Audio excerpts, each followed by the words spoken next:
online database. I'm Kathy Isom, Southeast AgNet. When it really counts, depend on the source for the latest weather updates, keeping you ahead of the storm. 96.3 FM, 1370 AM, The Source.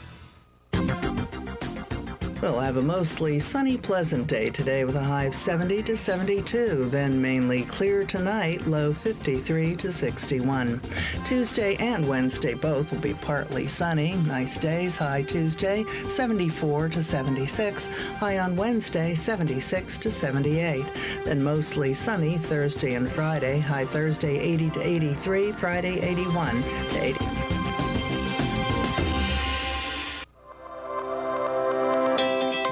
The Ocala Golf Club, one of Ocala's premier golf courses, from its pristine 18-hole course layout to its amazing pro shop. Jason Linhart and the staff at Ocala Golf offer everything that you need for your golf outing. That's the Ocala Golf Club. Experience country club style golf at municipal prices. You won't go wrong with the Ocala Golf Club. Call them for a tee time today, 352-401-6917.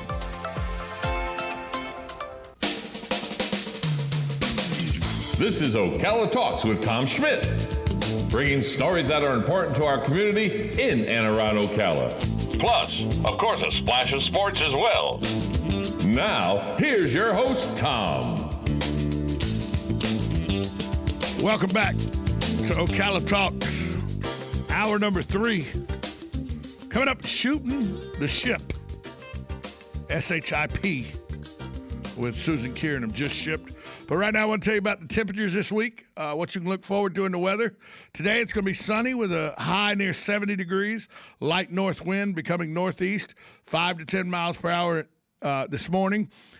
Tonight will be mostly clear with a low around 45 degrees. Tomorrow, sunny, a higher near 75 degrees. Tomorrow night, the low will be 51, according to the National Weather Service. Wednesday, mostly clear. Wednesday, mostly sunny with a high near 78 degrees. It'll be 54 degrees Wednesday night. Then the 80s return. Thursday, sunny and 82. Friday, sunny and 83. And Saturday, sunny and 85 degrees. So looking forward to the weekend already on Monday. But who is it? I mean, Susan Kieran, she joins us from Just Shipped. You're looking forward to Friday already, aren't you? I'll be in South Florida, visiting my mother, and my sister's in town, so I'm very excited to spend a little bit of time with her. You know, that's kind of a softball for me right now. That is. You just threw a softball right to me. I did. Because that gives me the opportunity to say, you know, you and I got engaged January 23rd. Yes, we did. And after we got engaged, because I did the right thing, I called your father. You did. I talked to Poppy about, you know, that I was going to ask you to marry me. Didn't ask his permission. I just kind of said, I think I owe you the respect to tell you I'm going to ask your daughter to marry me. Mm-hmm. And he was good with that. He was good with that. He was happy Yeah. you asked. Then he made a phone call afterwards. He did. Not to me, though. No. Because you just said the aforementioned sister is in town. Yeah, my sister Stacy. Did he call Stacy? He did not. Now you do realize that, so let's step back a little bit. Poppy calls you about once a week. Did I tell you about? That you tell. Okay. Well, yeah, I talk to your dad at least once a week. At least once a week. Yeah. So my sister has a man in her life. She's been divorced, I don't know, 6, 7, 8 years now. For a while. She's been for a good minute, but right? She got for a significant other. She has a boyfriend who she's been dating for 2 years.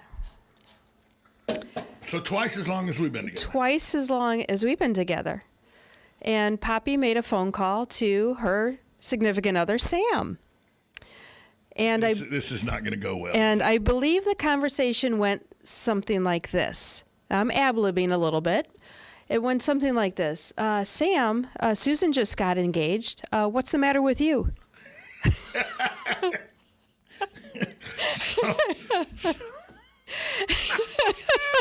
When are you going to propose? No pressure. No pressure. No pressure.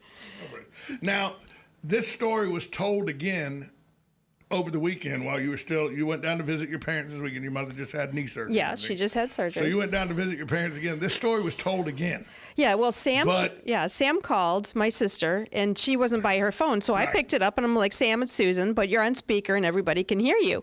And I asked him. Now, at this point, let me set it up. At this point, the only people in the room that supposedly know about this conversation is your sister and your dad. You're supposedly don't know anything about this conversation your dad has had with Sam, nor does your mother know about this conversation. Correct. Well, you knew, but your dad didn't know you knew. Right, exactly. Because my sister, Sam called my sister to talk about, and then Stacy called me, and we all had a big laugh. That's what sisters do. It is. So now Sam calls this weekend, and you answer the phone on speaker. I'm on speaker, yes.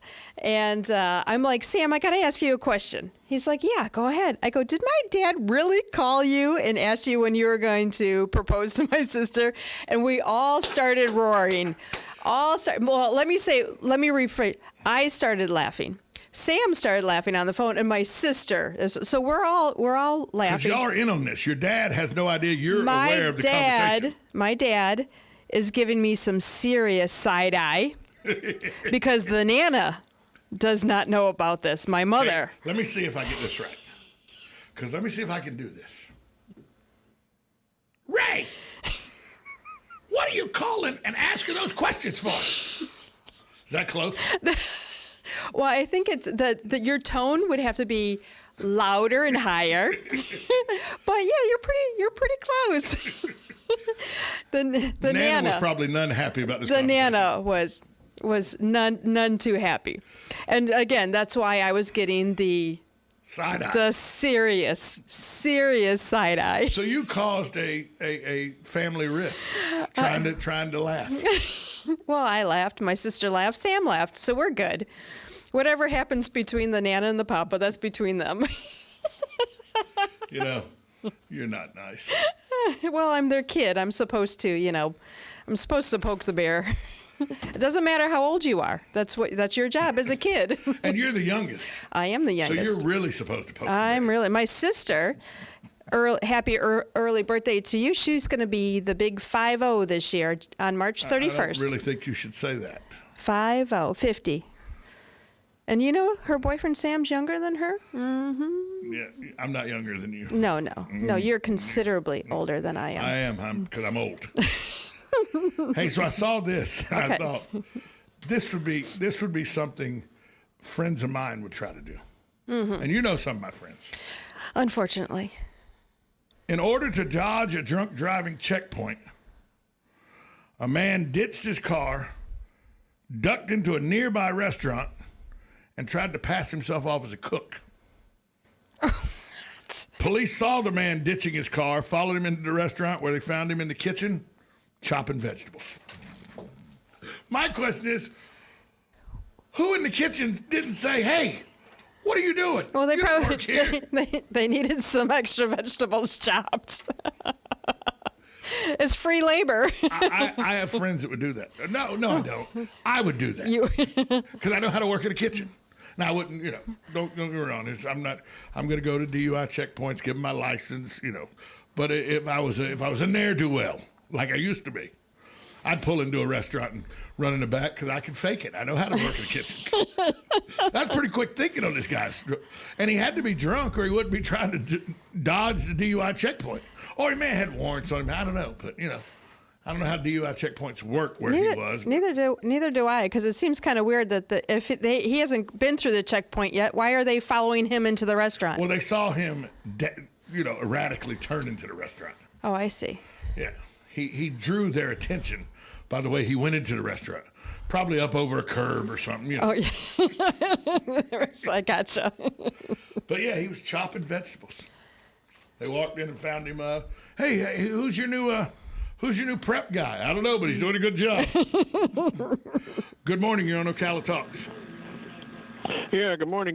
Yeah, when you do that, you pull into a Waffle House and order a cup of black coffee and a slice of apple pie. That's not a bad idea either. Mm. Although I know a lot of my friends. Have a good morning. Thanks.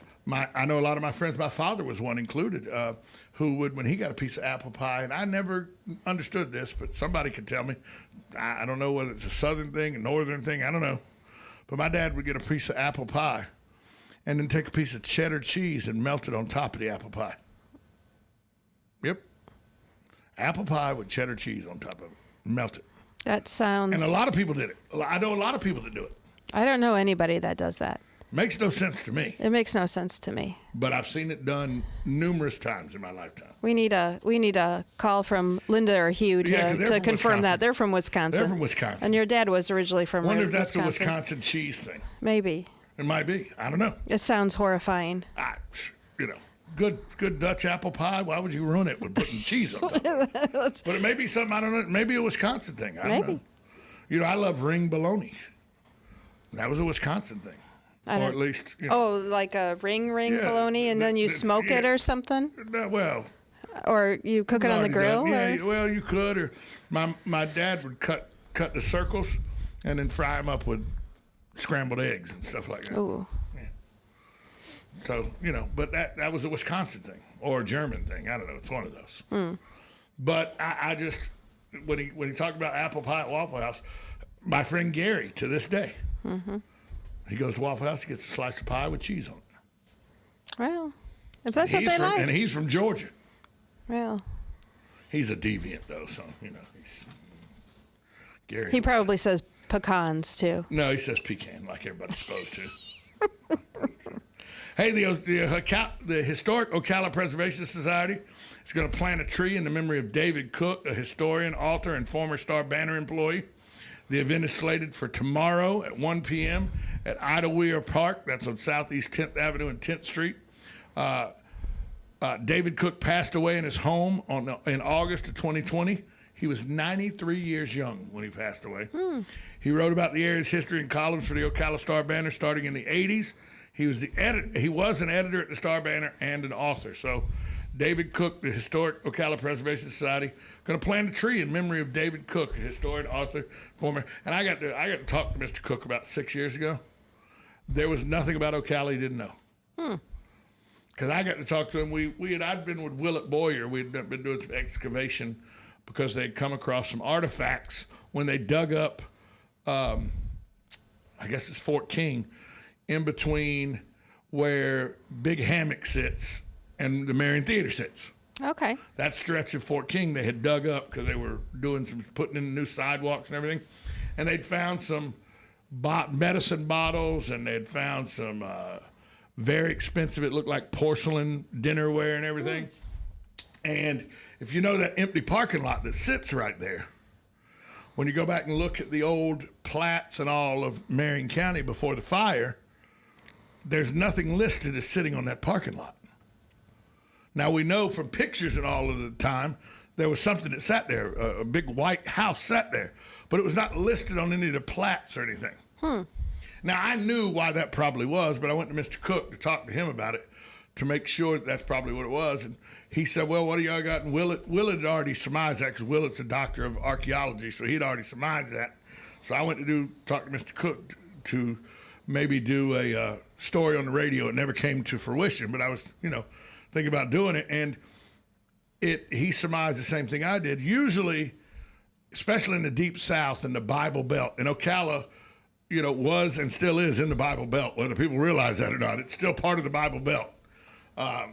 And usually in those days, there was one house that even though they knew it existed and the town's folks didn't really care for it, but it was one of those entities you just didn't, you didn't speak of. Oh. But they always had nice china for their residents to eat on, because it was it was a kind of a hotel type building, but you got accompaniment with your room. It just wasn't you in the room and stuff. Right.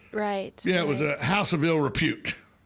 Yes. And that was probably what was on that corner. And so we found a bunch of glassware and porcelain dinner plates, and usually only the very affluent or the whorehouses had that kind of stuff in them. Because they wanted you to feel like you were in a very affluent place. Right. And so we surmised, I sat with Mr. Cook one day and we surmised that was probably what was there, because nowhere on the city plats at all did it list what that building was. But we knew there was a building there. We saw it in pictures, but it was not listed on anything. I kind of love the fact that it was a White House. Well, they all were kind of painted white back then. Were they like the whitewash? Yeah, it was just cheap. Oh, I see. I see. And that was before the city burnt down to the ground. Is and it they rebuilt true? the brick city. Is it true that our streets are actually brick and we paved over it or something like that? 100%. That's crazy. Fort King, all the way from downtown to 16th, is brick with asphalt on top of it. 100%. I mean, pristine brick. Brick that is over time, because the asphalt has settled and it's made the brick. The brick is in fantastic shape. We know this because the brick that is in front of the Marion Theater, some of those bricks came from the bricks they took up on Fort King when they were doing all the excavation and everything there to put back the city street. So just another homage to the brick city, beautiful Ocala, Florida. That's why all the buildings are made of brick and everything, is brick didn't burn down. And after the fire, they didn't want it to burn down again. Yeah, Chicago learned that too. Yeah. Good old Betsy. And remember, well, that's what they say. That's what they say. That's what they say. But, and remember, Ocala at the turn of the century, from the 1880s to the 19-teens, Ocala was a vacation mecca. Because of Silver Springs? The wealthy elite of the Northeast. Miami was not a vacation spot at the turn of the century. Miami was a swampland. Fort Lauderdale wasn't a vacation spot at the turn of the century. They turned from the 19th century to 20th century. Miami and all didn't come into prominence until the 40s and 50s. It was backwoods country swamp. Now, there were portions of it that had been developed next to the ocean, but for the most part, it was not. The vacation spots were Melrose, Florida, Ocala, Florida, Jacksonville, Florida. That's where the vacation spots were. People go, yeah, but they're cold up there. Not to a person from the Northeast.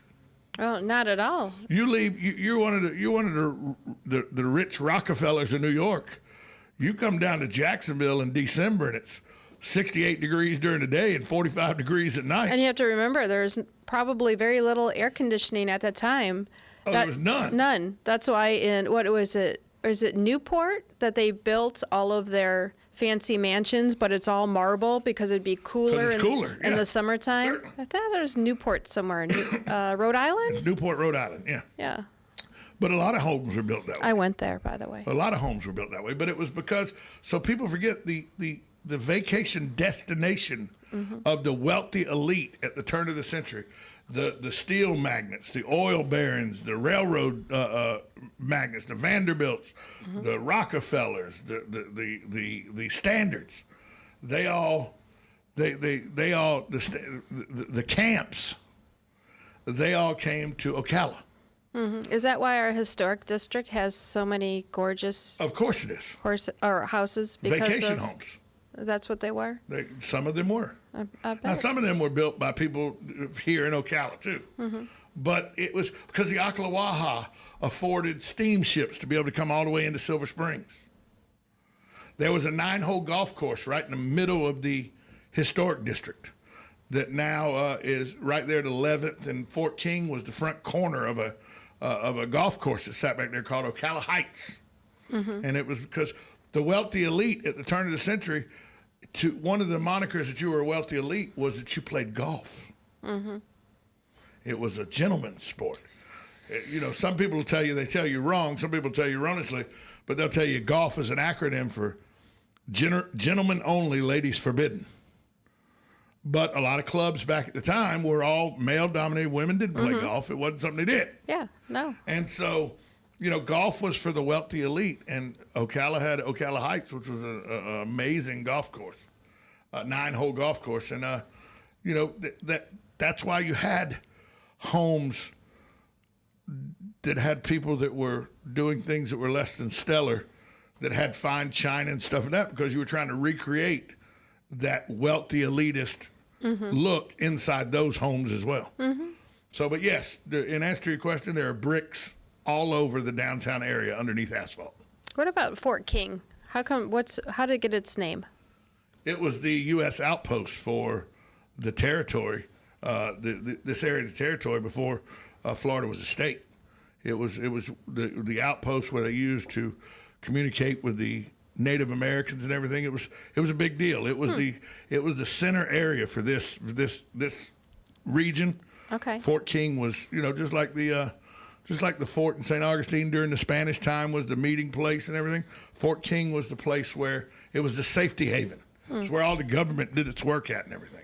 Just as a side note, everybody, I haven't lived here quite 3 years yet. Yeah. So I really don't know. Yeah. So, but you can go to the Fort King National Monument. It's fantastic. The historical monument. It's fantastic. County Commissioner Craig Curry was very instrumental in getting that rebuilt and everything. It's only been rebuilt back into a fort from the remnants. I don't know, 5-6 years maybe, if that long. Maybe we should go see it sometime when it's a tad warmer. I've seen it a bunch of times. Well, I haven't. It's fantastic. Oh, good. Then if you like it so much, you can take me. Well, maybe. Just saying. We're gonna take a break. When we come back, we'll have a little more discussion, and then we'll see what we're gonna talk about. I know what I got. There's a pizza delivery driver that's not gonna be charged with a crime, and the governor, he's opened up extra COVID vaccines for seniors. We'll talk about that. 1370 AM, 96.3 FM. By the way, give them your information again real quick. Oh, for Just Shipped? Yeah, if they want to ship. Just Shipped is area code 352-234-3840 or info@justship.net or right across the street from Yandles, 801 North Magnolia. We'll be right back after this short timeout. You're listening to 1370 AM, 96.3 FM, WOCA, The Source. Church of Christ Scientist of Ocala is hosting a free webcast on Saturday, March 20th at 2 p.m. Eastern Standard Time. Philip Hockley, CS, will be the lecturer and discuss how divine love erases suffering from our lives. His talk will be entitled A New View of God and Its Effects on Well-Being. Register now. cstalks.org/Ocala-Hockley. Again, cstalks.org/Ocala-Hockley. Oh, hey, Grandpa. Oh, hey, Grandpa. Hey, Grandpa. Yes, buddy? Can you take me fishing this weekend? I'd love to. Have you noticed a change in your hearing over the years? Missing the little things in life? Visit Beneficial Hearing in Ocala today. Their expert team of audiologists will make sure you never miss a moment. Call Beneficial Hearing today at 352-629-4418 or visit them online, beneficialhearing.com. On the first and third Wednesday mornings each month at 9:05 a.m., Robert Colin with On Top of the World will be our guest as we learn all about the exciting lifestyle and new home choices available at Ocala's premier adult active community, On Top of the World. From time to time, Robert will bring guests, and you're sure to enjoy our little chat. After all, you deserve the world, and we bring it to you. Tick-tock.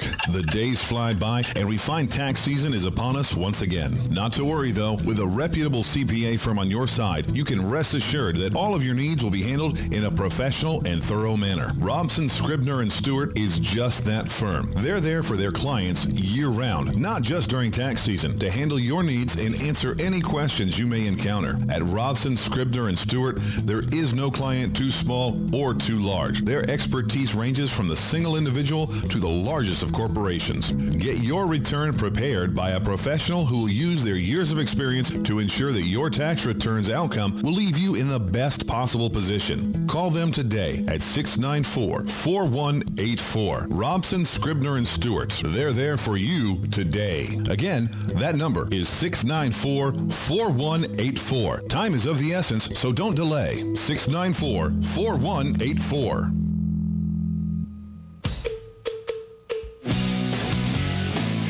It's Monday. Not sure how you did it, but you actually survived an entire 2 days without hearing from Tom. Good job to you. And once again, good luck. Welcome back as we wrap up the top half of the last hour of the show. Got about 15 seconds. I want to say thanks to Susan for coming in, talking, just shooting the ship with us this Monday morning. We may make this a thing that we do every now and then. Well, we're doing it on Fridays, but I was over at Nana's. You were at Nana's, so thanks for coming in. Coming up next, we're going to talk about a delivery driver who wasn't cited in a fatal crash Plus, seniors have more access to vaccines, according to the governor. Talk about that next. 1370 AM, 96.3 FM, WOCA, The Source.